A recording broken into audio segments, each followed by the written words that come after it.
this video is to review hemodynamic monitoring in the complex needs setting.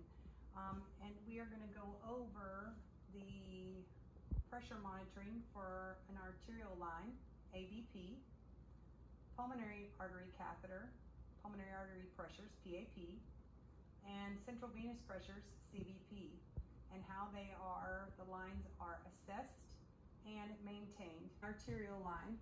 So the first thing that I'm going to do is I'm going to start at the bag, and I am going to look to make sure I have normal saline and only normal saline in it.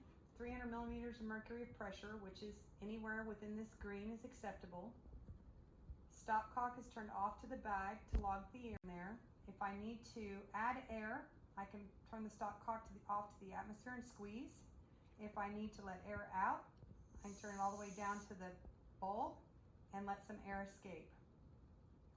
Then I'm going to trail the line all the way down to the transducer plate. This is called a vamp, and it's what's used when we want to pull sampling back for blood sampling, all the way to the arterial line site on my patient. This is a right radial art line. The site is clean, dry, and intact. The dressing was last changed today, but it's appropriately leveled, and that is to the phlebostatic access, which is the fourth intercostal space in the mid-axillary line. So I need to expose the axillary line. I need to palpate, starting as far up into the armpit area I can get, and work my way down 4 intercostal spaces in the midline. And then I need to take my level base and attempt to line it up with my finger, determine that I've leveled it to the phlebostatic axis. Then I'm going to come back and I'm going to zero it to atmospheric pressure.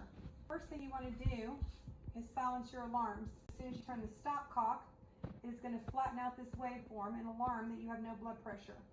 So by silencing alarms, you avoid that. Then I'm going to turn the stopcock off to the patient. I'm going to remove the sterile cap, pull back a little bit of fluid. Then I'm going to hit 0 pressure. At that time, that arterial line waveform will go flat. It'll say 0, 0, 0 for systolic, diastolic, and mean. As soon as the word zeroed is written above that, then I know that it's been appropriately zeroed. I'll return my sterile cap, turn my stopcock back off to the atmosphere.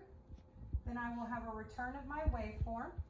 And what I'm looking for is a nice peaked waveform with or without a diacritic notch. That would be considered a good waveform. If I had something flatter, like you see in the PA waveform, that would be considered a dampened waveform. I am then going to hit this button to take a non-invasive blood pressure cuff reading, and then I'm going to compare that map, the 93, to the map from the non-invasive blood pressure reading. If it is within 5 to 10 millimeters mercury of one another, then it is considered correlating. You zero, level, and assess an arterial line. From there, we're going to move on to the next hemodynamic monitoring device, and it is called a pulmonary artery catheter, or a Swan-Ganz catheter. This pulmonary artery catheter happens to be inserted through another larger catheter called a percutaneous sheath introducer. This is a very large, short catheter that can be used for high volume blood or fluid transfusions.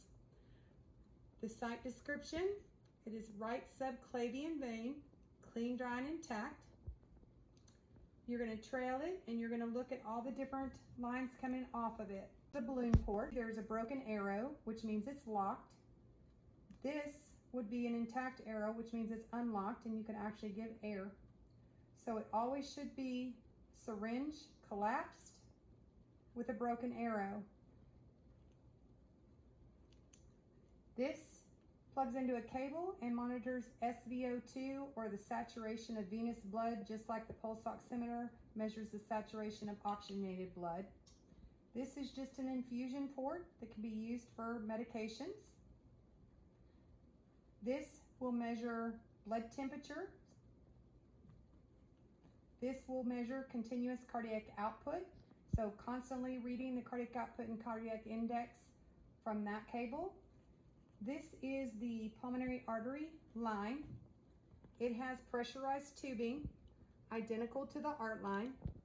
This is the CVP line, also with pressurized tubing, identical to the art line. Very hard tubing. You will zero and level these two, the PA and the CVP, in exactly the same fashion as you did the arterial line with it leveled at the phlebostatic axis.